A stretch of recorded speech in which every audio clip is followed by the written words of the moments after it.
Vamos falar um pouquinho de mercado de transferências, meus amigos. Já que a temporada acabou, as movimentações do mercado começam a se agitar ainda mais. E a gente teve um início de semana bem interessante nos lados da Inglaterra, da Premier League.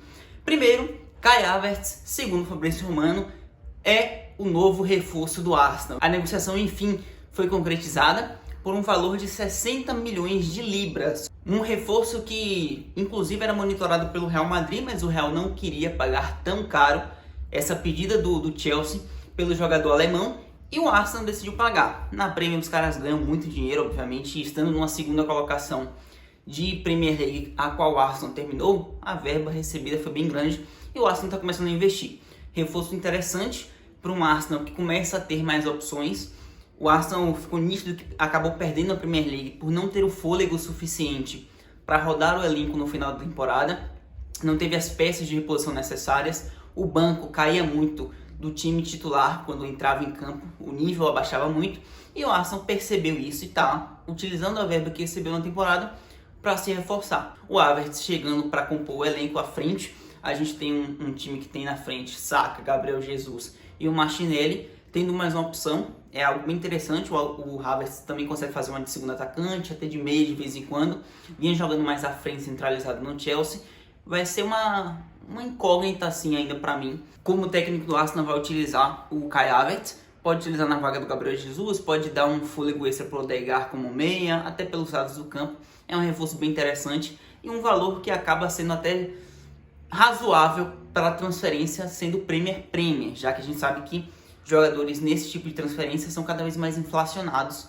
Os times ingleses cobram muito caro para vender para outros times ingleses. É o caso do Declan Rice, que o Arsenal está em negociações e, segundo o Fabrício Romano, os valores podem chegar a 90 milhões de libras. Isso dá quase 100 milhões de euros. É um absurdo. Eu não consigo imaginar pagar isso no Declan Rice. É um bom jogador, um volante bem promissor e que já é de um altíssimo nível, titular na Inglaterra, faz boas temporadas no West Ham há 2 ou 3 anos. Mas pagar 100 milhões de euros nele, para mim, é surreal. Só que o Arsenal está em negociações avançadas para fazer justamente isso. E o Arsenal também tem interesse no Moisés Caicedo, então é uma janela no todo movimentada para o time de Londres. Falando agora de reforços no Manchester City, a gente tem a chegada do Mateo Kovacic. Segundo o Fabrício Romano também ela está finalizada, está tudo pronto para ser assinado. Só falta passar a caneta, os times já se acertaram.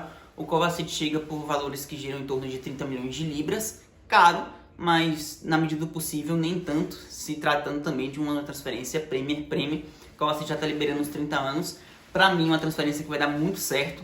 Eu sempre gostei bastante do Kovacic, eu imaginava que ele fosse o substituto do Modric no Real Madrid, mas o que aconteceu foi que ele cansou de esperar, e ainda bem para ele, né? Porque o Modric até hoje é mais jogador do que ele, e não tem, assim, você nem consegue cravar que o Modric vai se aposentar na temporada que vem. É um cara interminável, já 37 anos e jogando muita bola. E o Kovacic acabou ficando ali sempre à sombra, acabou saindo para o Chelsea, onde podia ter feito até mais. Só que eu acho que o que mais impacta positivamente, o que pode mais impactar positivamente, é o Pep Guardiola, estar sob comando de Pep Guardiola. Para mim o Kovacic é um jogador muito bom mesmo, assim, tem muito potencial, por mais que já esteja com essa idade. Mas basta a gente ver o que o Guardiola fez com Stones, o próprio Gundogan, que já com 29 anos, 30 anos, foi crescendo de produção. Você vê jogadores como Kyle Walker, você vê Nathan Ake. Ele tem esse potencial, essa capacidade de potencializar seus jogadores. E o Kovacic é um cara que tem talento, que tem uma visão de jogo, uma participação no meio campo que pode ser bem interessante. Sob o comando de Pep Guardiola, que é um cara que é um dos caras que mais entende meio campo, eu acho que pode dar muito certo, uma baita negociação para o City, que chega para substituir justamente Ilkay Gundogan. O Gundogan está acertado com o Barcelona, basta agora o Barcelona fazer todo o trâmite de registrar ele, assinar contrato, e o Gundogan aceitou, segundo o Fabrício Romano, se transferir para o time da Catalunha. A gente teve a melhor temporada da carreira do Gundogan, muito bem à frente, chegando, pisando na área, fazendo uma função diferente do que ele estava acostumado na maior parte da carreira dele, e cresceu muito de produção sob o comando de Pep Guardiola. Ele foi a primeira contratação do Guardiola na era City do Guardiola.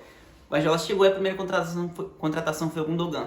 Então é uma era que vai se terminando, né? Um cara que levantou a taça da Champions nessa última temporada, né? Já tinha chegado ao nível de capitão da equipe do City. É uma bandeira e um cara que deixa uma marca bem interessante, sai no auge de um time do City histórico e que ele foi uma peça das fundamentais. O City do Guardiola de 22-23, histórico, campeão da Tríplice Coroa, tinha muito de Gundogan. E agora ele busca um novo desafio, seguindo para o Barcelona para ser comandado por Xavi, que também é um gênio do meio campo. E é uma contratação bem interessante para o Barcelona. Chega para substituir muito possivelmente o Sérgio Busquets para compor aquele meio campo, e o Barcelona vai se reestruturando à medida do possível. Sai uma lenda Sérgio Busquets, chega um Gundogan, que é um cara que já está com idade avançada, salvo engano, ele tem 32 anos, chega com um contrato de 2 anos com a opção de mais um. É um contrato por um médio prazo, mas que dá mais uma opção ali. Você tem De Jong, você tem Gavi, você tem Pedri, e agora chega um Gundogan para compor esse meio campo do Barcelona. Num todo, essas foram as negociações da elite, da Premier, juntando ali o Barcelona, inclusive, também envolvido nas negociações. Vai ter outro vídeo em breve, talvez ainda hoje, falando do movimento árabe. Cada vez mais jogadores transferindo para o futebol árabe.